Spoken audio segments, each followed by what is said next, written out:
Welcome back, everybody. Today, I'm going to teach you how to change accounts in Microsoft Teams. This is especially useful if you manage multiple work or school accounts and need to switch between them quickly without constantly logging in and out. First, go ahead and open your Microsoft Teams application on your computer. Once the application loads up, you'll be on your main Teams interface where you can see all your chats, teams, and activities.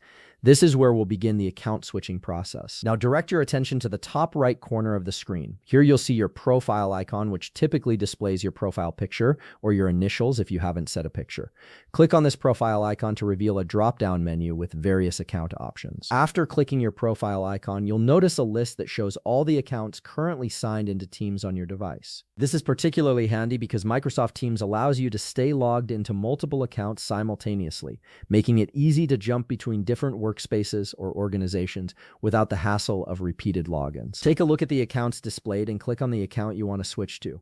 This could be a different work account, a school account, or any other Microsoft Teams account you've previously added to the application. Once you click on the account you want to switch to, Microsoft Teams will automatically open a new window with that account loaded. You'll now have two separate Teams windows open, each running a different account. This multi-window feature allows you to view both accounts side by side if needed, but for most users, you'll only want to focus on one at a time.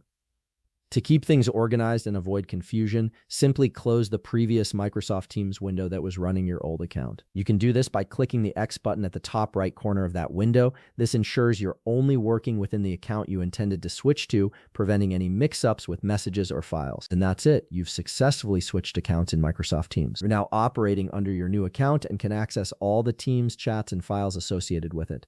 This straightforward process makes managing multiple Microsoft Teams accounts much more efficient. If you found this video helpful, please leave a like, subscribe, and see you in the next video.